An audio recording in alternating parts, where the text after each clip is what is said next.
Welcome to the Power Trends podcast, produced by the New York Independent System Operator, where we discuss energy planning, public policy, and other issues affecting New York's power grid. Hello and welcome to another edition of the Power Trends podcast. I am Kevin Lanahan, your host, Vice President of External Affairs and Corporate Communications at the New York ISO. Today we have a very special guest, President and Chief Executive Officer of the New York Power Authority, Gil Quiniones. Gil is the past chair, and a member of various energy boards and organizations, including his current post as chair of the GridWise Alliance, an organization focused on transforming the electricity grid to meet the rapidly changing needs of America's economy. And under Gil's leadership, NYPA has undergone rapid and transformative change, seeking to become one of the world's first end-to-end digital utilities. Over the past decade, NYPA has substantially upgraded, modernized its generation and transmission assets, promoted the growth of renewable energy technologies, energy efficiency, and electric transportation, and implemented a long-range strategic plan. At NYPA, Gil served as Executive Vice President, Energy Marketing and Corporate Affairs, and as Chief Operating Officer before being named to his current position.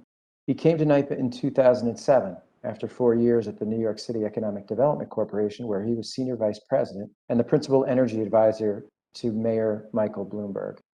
Previously, he worked for more than a decade at the Con Edison Company of New York and Con Edison Solutions, the utility's unregulated energy services subsidiary, where he was co-founder and managing director of energy services. And that's where I first met Gil, working at Con Edison.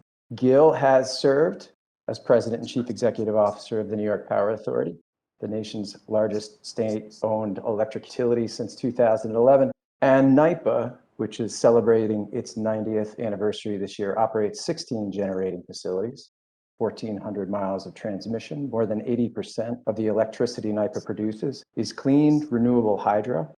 And the company, their thinking and actions are rooted in a vision of thriving, resilient New York State powered by clean energy. So I'd like to welcome Gil to the Power Trends podcast today. Gil, thanks for your time. We are flattered and greatly looking forward to this discussion today.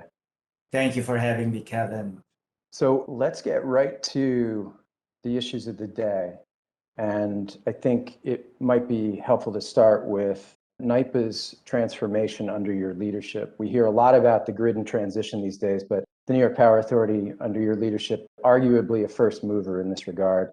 In 2014, you announced that you were going to aspire to be the first end-to-end digital utility. You took a deep dive with technologies, identifying the need to address what was then maybe an aging system, set about integrating your systems with cutting-edge technology to create a better energy management system, achieve lower costs over time. So take us through that project, what you were thinking back then, the hurdles, and of course, the benefits now that you've successfully reached that goal, and what this means for the industry writ large. With decarbonization starting to take hold during that time, Kevin, and the decentralization of the grid, it was really critical to have digital technology to enable that. So all the way back then, we thought that digitization of our power system is going to be extremely important. We've invested a lot since then. We put in a lot of sensors at our power plants, substations, transmission lines.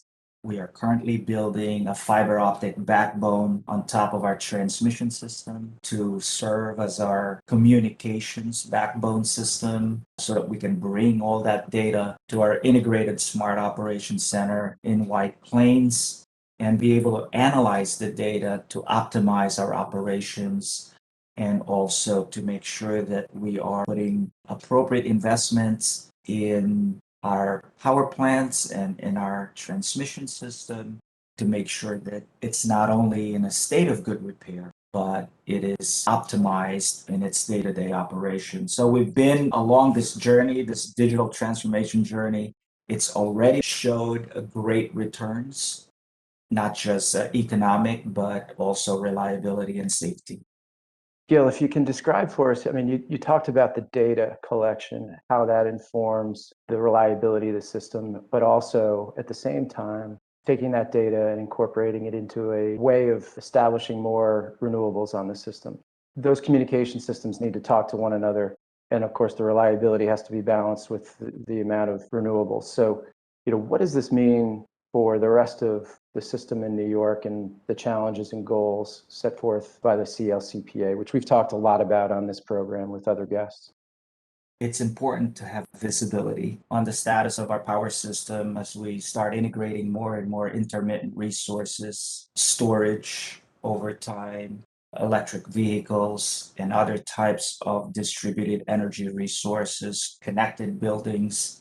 If you really think about it, Kevin, there needs to be another layer of software and hardware that will help orchestrate the real-time operation of the power system. And NYPA being a third of that power transmission system. And you mentioned at the beginning of the podcast that we produce 25% of electricity here. So we are a first mover. We are the first one to build that first foundation to be able to move towards that goal. Probably a good segue into talking about your 10-year strategic plan, which is known as Vision 2030, you unveiled recently. This is a plan to decarbonize New York's energy infrastructure, calls for investing upwards of $400 million annually to grow your transmission asset base by 2030. Of course, state has a goal, as we mentioned just a minute ago, under the CLCPA of 70% renewable electricity by 2030. Walk us through Vision 2030, the major components there, and then we can get into some of the details. So our Board of Trustees reviewed and approved that plan that we put together called Vision 2030. It has 5 main strategic initiatives. One is to preserve the value of our hydroelectric power, which is really the foundation of clean energy and renewable energy for our state. We want to make sure that when we continue to add wind and solar onto New York State's power system, that we don't inadvertently displace that foundation, that hydropower. And so that's strategic initiative number 1. And we want to work with you, the New York ISO, and the other stakeholders to make sure we have the right set of market rules and our Public Service Commission so that we have the right regulatory construct in preserving the value of hydro for the benefit of all New Yorkers. We are also aggressively building out our transmission system. If you look at the history of transmission build out in our state, the last major transmission system built in New York State was in the late 79, early 80s, which was NYPA's Marcy South transmission line.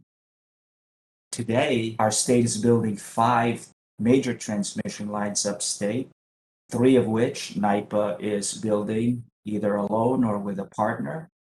And a lot of these transmission projects came out of the public policy process under FERC 1000 administered by the New York ISO. It's really a moment in time of growth and investment in our state. And we have other strategic initiatives. The other one is to help phase out our natural gas power plant assets here in downstate New York in an orderly fashion between now and 2035.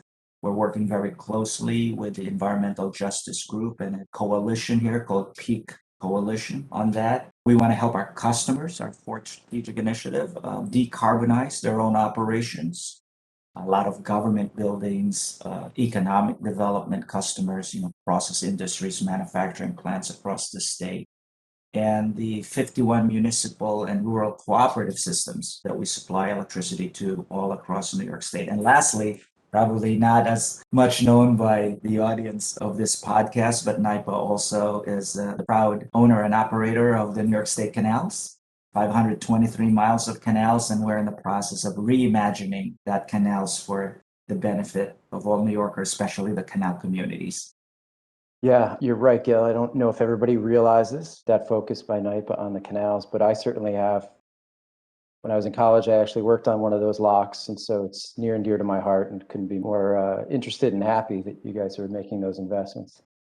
Large-scale solar and storage both figure prominently in Vision 2030, Gil, and you've announced that through that program, your NYPA intends to act as a testbed for innovation, be a first mover in developing long duration battery storage. We've had Jeff Bishop, CEO and co-founder of Key Capture, on this program before, who I know you're familiar with, talk about some of the challenges with getting batteries sited at scale. Could you provide us some details on your efforts there and moving the needle with getting long-term battery storage in place? Yeah, so our work with the Peak Coalition, we told them that when these technology companies are ready to demonstrate longer duration battery, we really call it multi-day duration batteries, that we will be the first one to test them here in New York. So we're actively tracking national labs and startup companies who are developing those.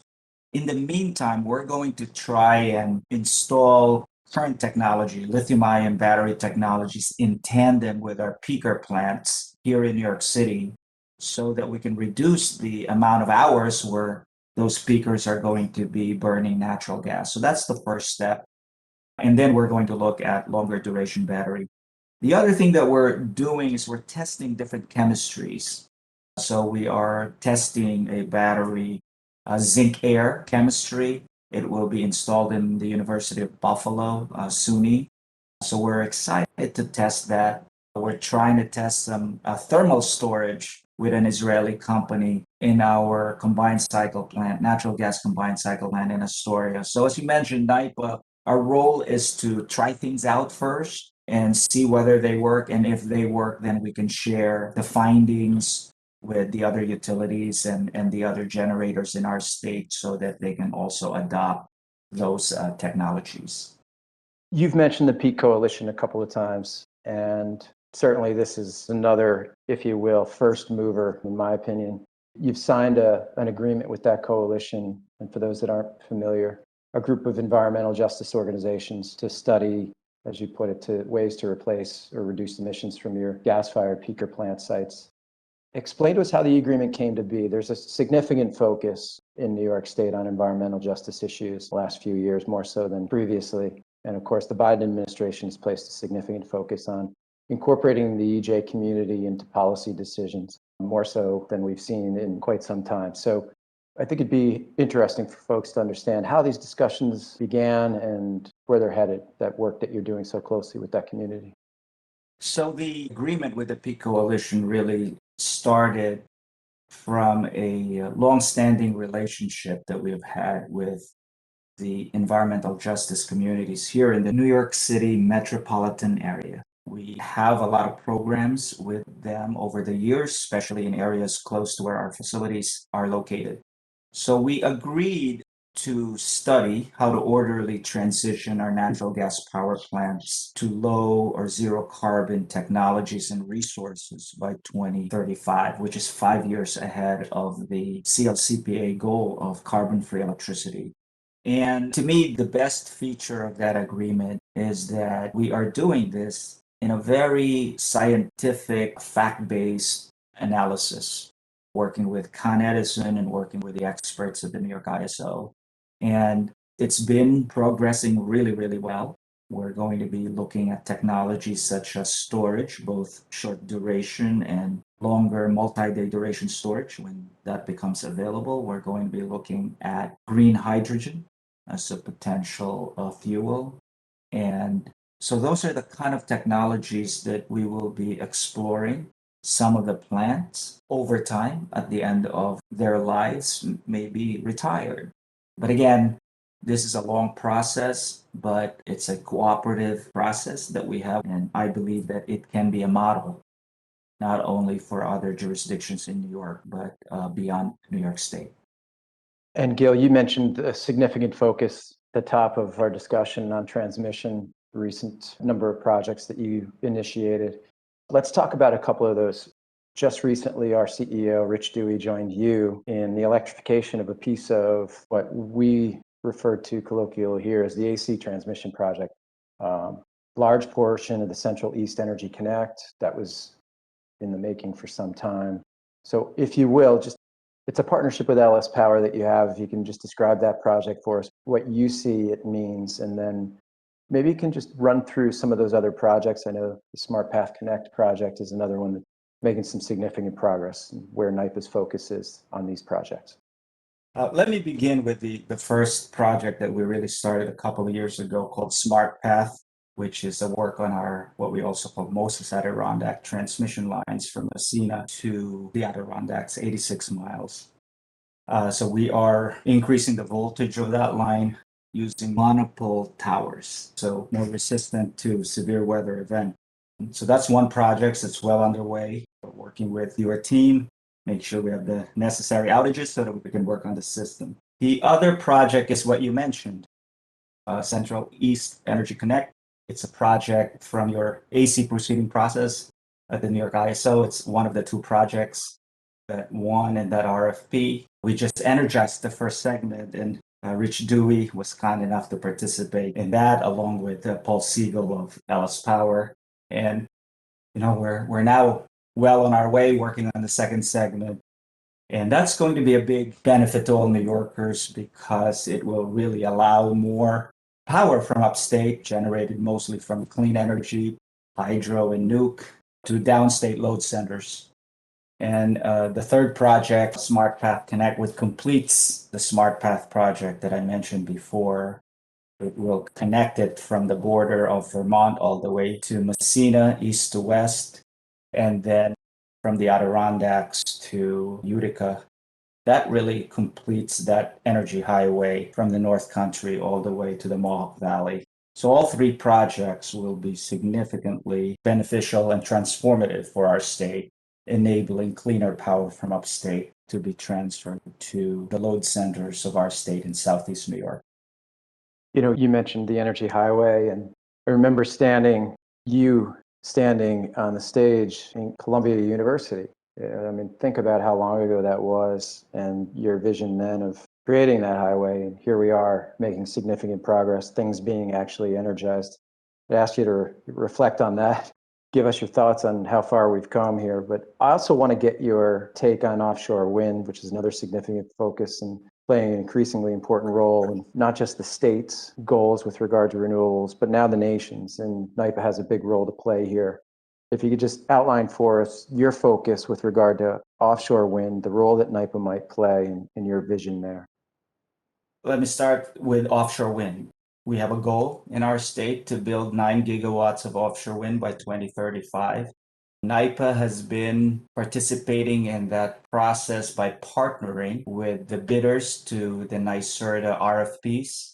We have a partnership with the two winners in the first round of the RFP and then the second round, the most recent one. So we have a partnership with Ørsted and Eversource in their project. And our portion of that partnership really is what's called the dry transmission portion, which is the part coming out of the ocean and connecting to the LIPA grid. And then we have a partnership with Equinor and BP on the most recent RFP. Same thing, the dry transmission, and that's coming from really the Long Island Sound going to our Astoria facility. And again, public-private partnership. Very significant because offshore wind is not only going to help in decarbonizing our power system, but also it will have a significant impact to economic development and job creation in New York and generally in the Northeast region. So it's exciting times.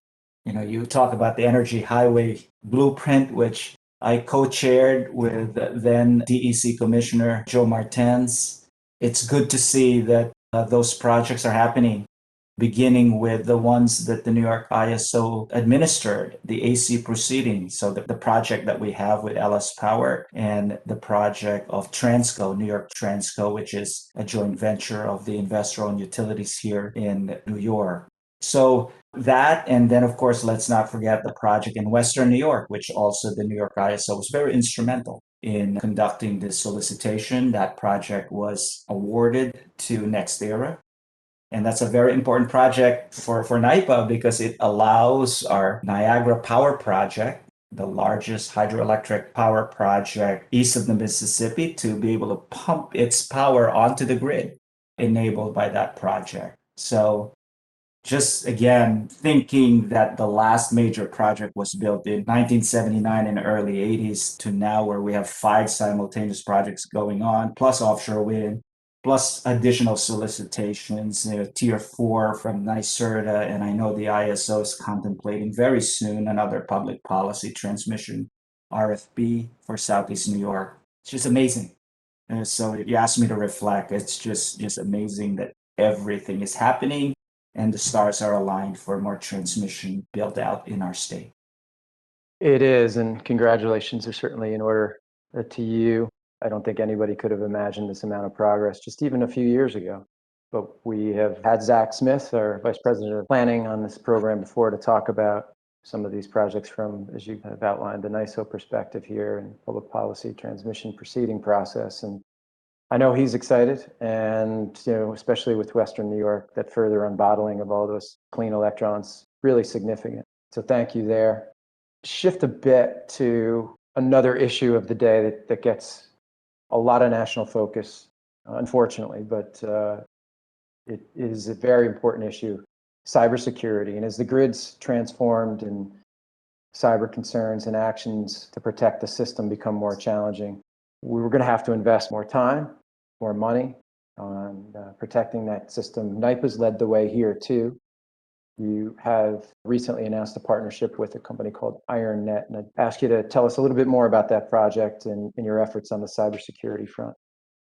Kevin, we're really lucky to be in a state where the New York ISO and the utilities work so well together. And also the other stakeholders, the generators here in our state.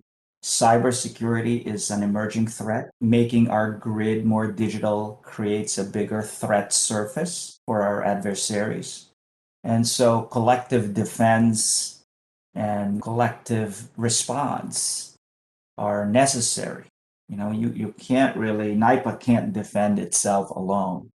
So when we partnered with IronNet, they have a system where it enables collective defense and collective response. So it's a system where I know Con Edison is part of it, the Avangrid utilities, RG&E and NYSEG are part of it, and we're hoping that other utilities in the New York ISO, and in fact even other critical state agencies like the MTA and the Port Authority, et cetera, would participate, because it is akin to an air traffic controller, if you can picture that, where if something is happening at NYPA, all the others would know instantly because it will be shared at machine speed. And therefore, we can all collectively prepare and collectively defend and collectively respond to cybersecurity situations. And just imagine if that can be propagated even bigger beyond New York. So we are working on that, but that's just one of the initiatives that we are undertaking with the other utilities across the nation. As you know, we're the only sector where we have mandatory regulatory requirements from NERC when it comes to cyber.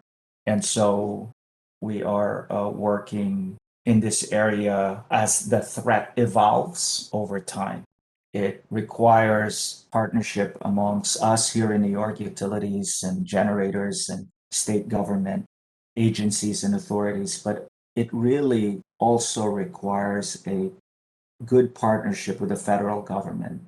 And we have done that, through the Electricity Subsector Coordinating Council, close partnerships with the Department of Energy and the national labs, looking at how do we secure the supply chain, for example, working with university research centers that are doing some tremendous work in this area of cyber, along with private companies, not just IronNet, Dragos. There are a lot of companies, innovative companies, that are working with the electricity sector.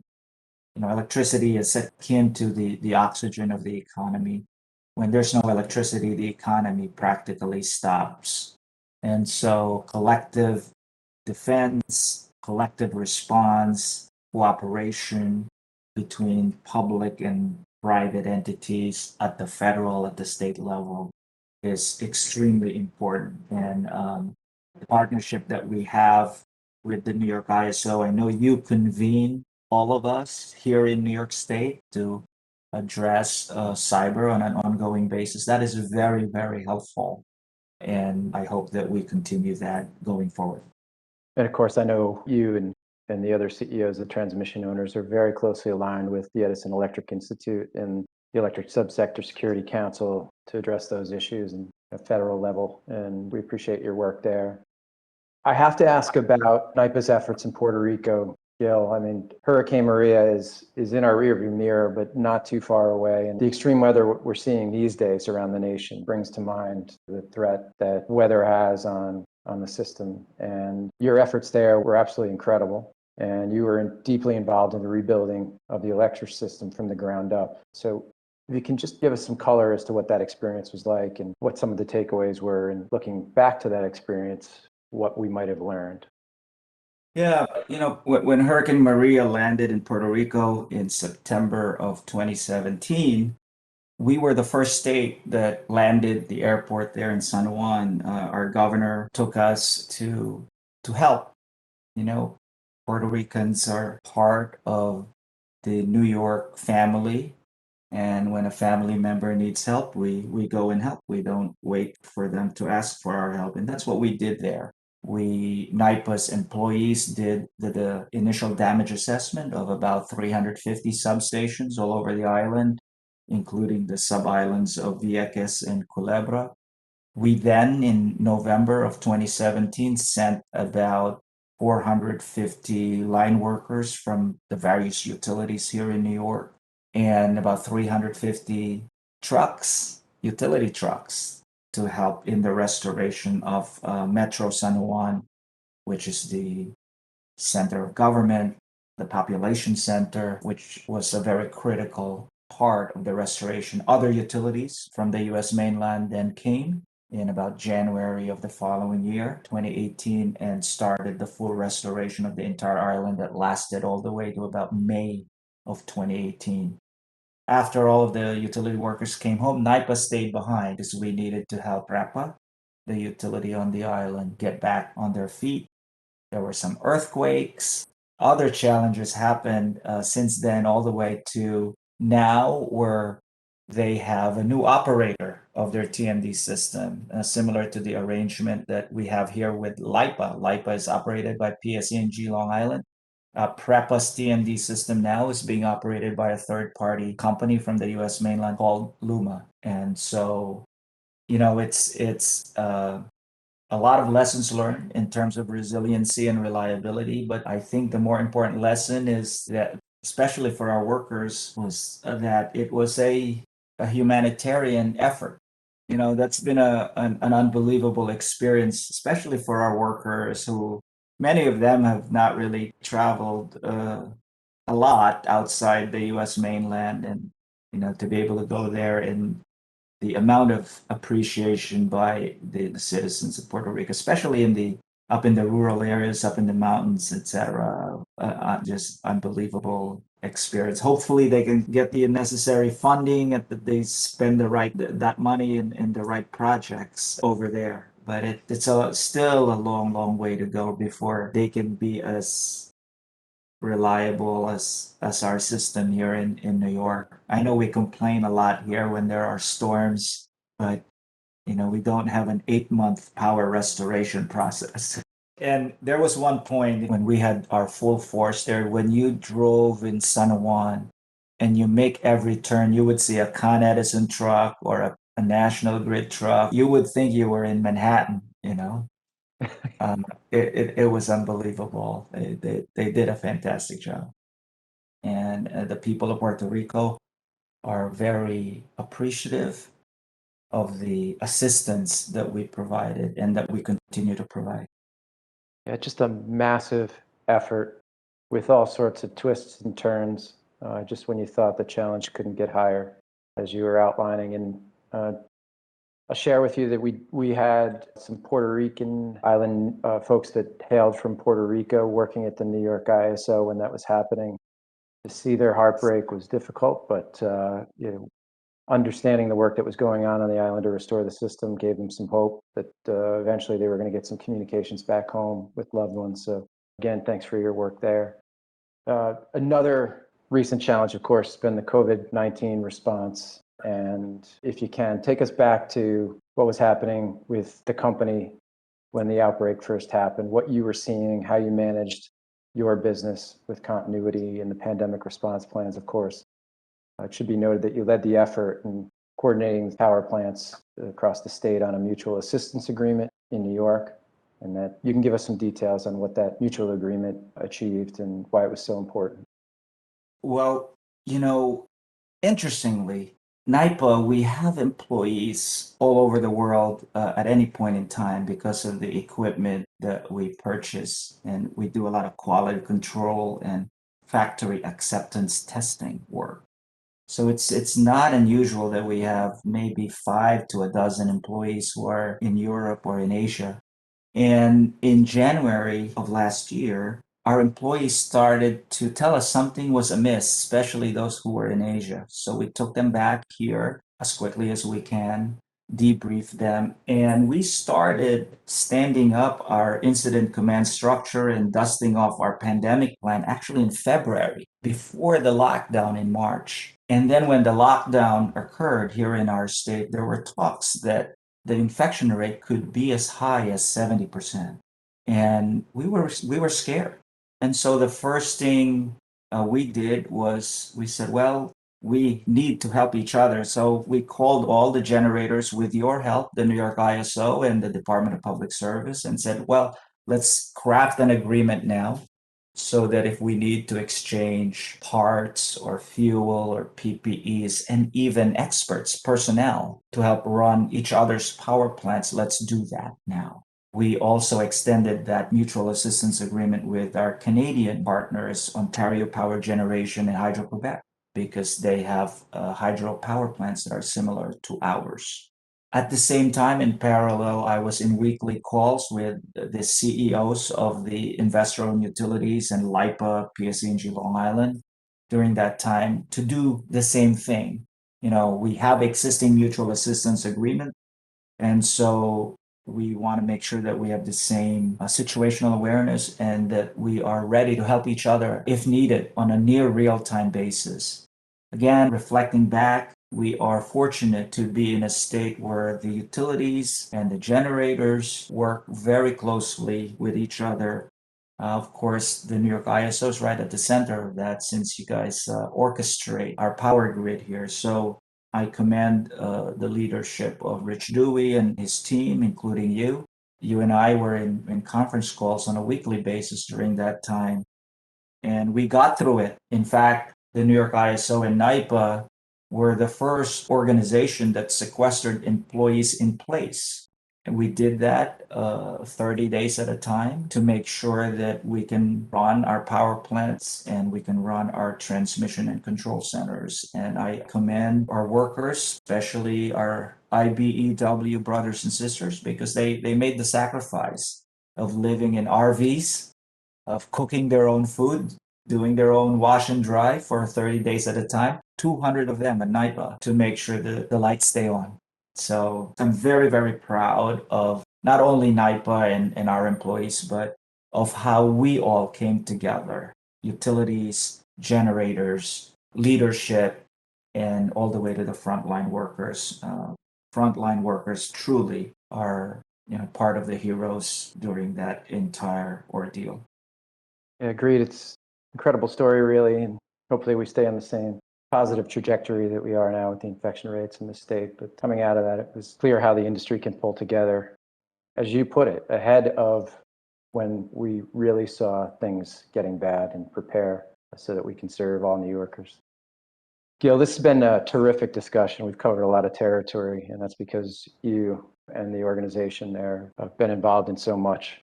So we appreciate you taking the time. We hold open the invitation to bring you back, because there's going to be more to talk about in the future as you lead NYPA into the grid and transition. So thanks for your time today, and please don't be a stranger.